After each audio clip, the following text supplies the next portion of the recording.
Сиқырлы қасық ертегісі. Бір ауылдың шетінде бай мен бәйбіше тұрыпты.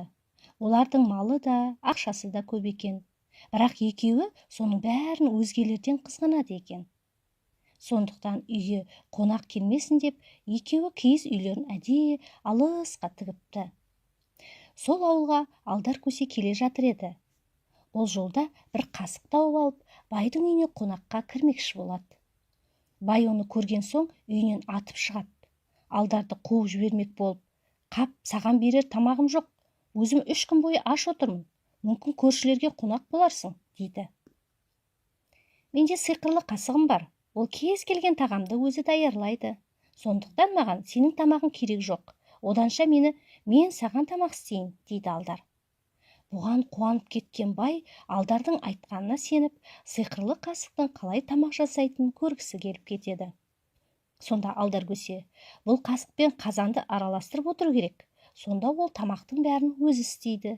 Тек сен көзіңді жұмда алақай, алақай, мақалай деп айқайла. Көзіңді ашқанда алдыңда дәмді палау тұрады депті. Сөйтіп бай көзін жұмып тұрғанда алдар көсе оның бәйбішесіне барады. «Әй бәйбіше, байеке саған ет пен май берсін деп бұйырды.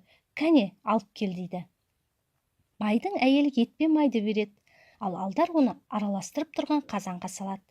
Тағы бір рет барып ол бәйбішеден туралған пияз бен сәбізді сұрап алып кетеді. Ең соңында одан күріш алып, күрішті де қазанға салып қояды. Бәрін дайындап болған соң алдар көсе де байдың жанына келіп, алақай, ақалай, мақалай деп айғайлай бастайды.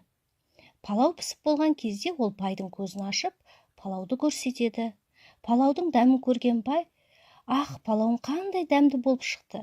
Маған қасығыңды сатшы, мен саған 1000 теңге беремін», дейді. «Егер 1000 теңгең болса, неге 3 күн бойы аш отырсың? Мен сенің қасығыңды күтіп отырмын ғой. Ендігәрі аш қалмаймын. Маған қасығыңды сат», деп бай қоймай қояды. Алдар көсе келісіп, өз қасығын байға беріп кетеді. Алдар қайтқан соң бай қасықты әйеліне көрсетеді. «Міне енді бізге тамақтың керегі жоқ.